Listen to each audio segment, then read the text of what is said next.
You lead us off.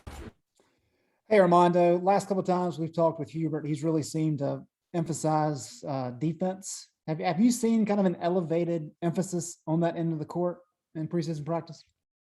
Definitely. I mean, every day in practice, that's like one of the huge things we do is we do like a defensive execution series, and we do a bunch of different defensive concepts, and we kind of keep track of it.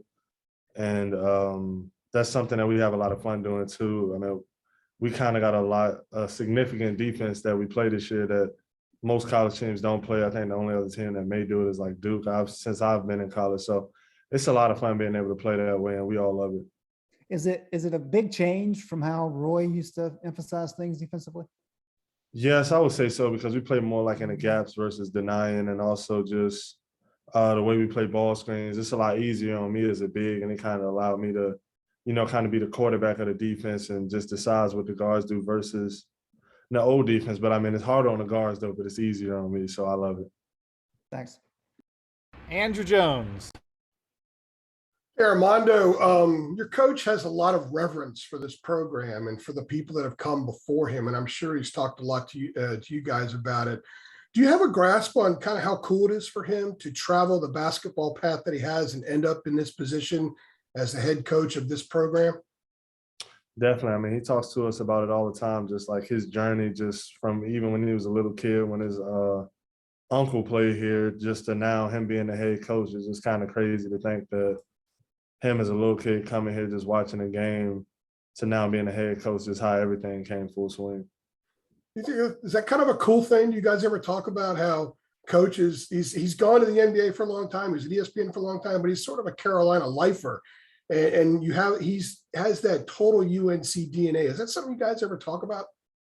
Definitely. I mean, I think it just speaks on just the whole program of UNC just in general, just UNC having such a strong just alumni just background and former players that we're allowed as a program to hire players that formerly went here. I mean, it just says a lot about the program. I mean, you see a lot of other programs going and getting guys from other schools, other leagues and stuff like that, but just us being able to keep it in the family says a lot. Cool. Thank you. Dina King. Hey, Armando, with the COVID year last year, how excited are you and the team being able to play in front of the fans again in the Smith Center? I mean, it's just so exciting. I mean, just being able to play in the Smith Center with so many fans, I mean, it already gives us a 10-point advantage over other teams. And just for some players, well, most players, just hearing the crowd go crazy after you score, it just gives you an extra pump, and you want to just keep going and go even harder just to impress the crowd and get that W. Thank you. CL. Armando, in what ways have you seen the returning players kind of take heed to what Hubert told you guys after that Wisconsin game, through the summer and in this off season leading up to tomorrow's game?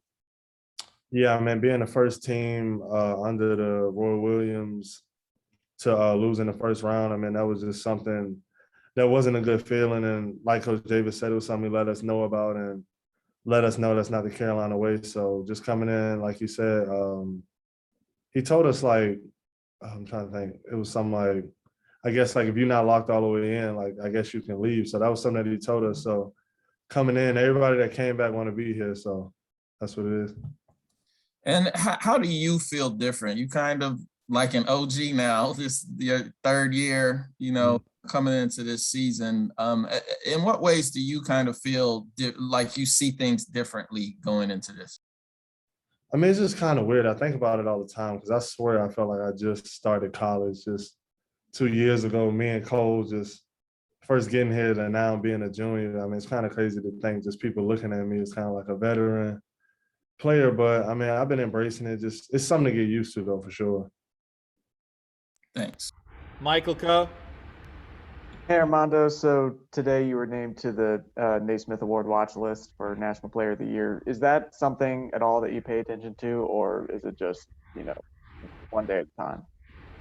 Nah, just one day at a time. I never really get into that stuff. I really don't. I didn't even know until you just told me. Okay. Well, You have a great SID, Armando. Yeah, we tell you all these things.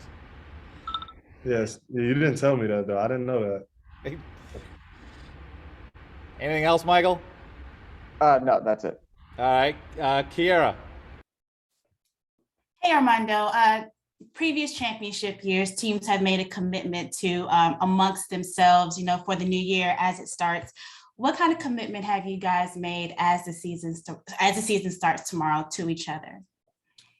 I would say just our main thing is just really just wanting to win and not focusing on just us like personally, but just as a team. Like if somebody goes off one night, we all just happy for just the player and just hopefully that we won. But just not being so selfish and just being more just for the team. I would say that's the main thing. Just we got a lot of unselfish guys.